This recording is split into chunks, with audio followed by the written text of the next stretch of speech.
ದಿನಾಂಕ 22/4/2026 ಶ್ರೀ ನರಸಿಂಹ ಜನ್ಯ ದೇವಸ್ಥಾನದಲ್ಲಿ ಘಟಸ್ಥಾಪನೆ ನವರಾತ್ರಿ ಸ್ಟಾರ್ಟ್ ಆಗಿದೆ.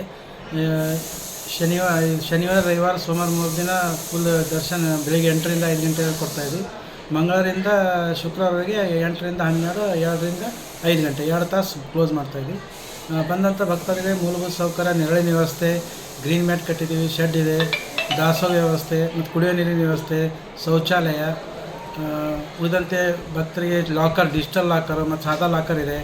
ಯಾತ್ರಿ ನಿವಾಸದಲ್ಲಿ ರೂಮ್ ಅವೈಲೇಬಲ್ ಇದೆ. ಗಾರ್ಡನ್ ಮಾಡಿದ್ದೀವಿ ಮತ್ತು ಬರೋಂಥ ಭಕ್ತರಿಗೆ ಮೂಲಭೂತ ಸೌಕರ್ಯ, ರಸ್ತೆ ಆಗಲಿ, ಕುಡಿಯೋ ನೀರು, ಶೌಚಾಲಯ ಎಲ್ಲ ಮಾಡಿದ್ದೀವಿ.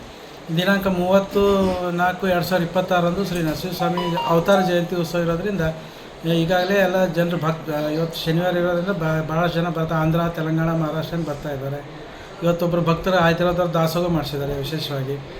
ಇದಕ್ಕಾಗಿ ಜನ ಸೇರಿದ್ದಾರೆ. ಜನರಿಗೆ ಏನೇ ಬೇಕು, ನೆರಳಿನ ವ್ಯವಸ್ಥೆ ಆಗಲಿ, ಊಟದ ನೀರು, ಕುಡಿಯೋ ನೀರು, ಶೌಚಾಲಯ ಎಲ್ಲ ವ್ಯವಸ್ಥೆ ಮಾಡ್ತಾಯಿದ್ದೀವಿ. ಗ್ರೀನ್ ಮ್ಯಾಟ್ ಎಲ್ಲ ಕಡೆ ಎಲ್ಲೆಲ್ಲಿ ಬಿಸಿದೆ ಅಲ್ಲಿ ಹಾಕಿದ್ದೀವಿ. ಕೆಲವೊಂದು ಕಡೆ ಟೆಂಟ್ ಹಾಕಿದ್ದೀವಿ, ಟೆಂಟಿನ ವ್ಯವಸ್ಥೆ ಮಾಡಿದ್ವಿ. ಕುಡಿಯೋ ನೀರು, ತಣ್ಣೀರು ತರಿಸಿದ್ದೀವಿ ಭಕ್ತರಿಗಾಗಿ. ಆರೋ ಪ್ಲಾಂಟು ಇದೆ, ಎಲ್ಲ ನೀರು ಕೊಡ್ತಾಯಿದ್ದೀವಿ.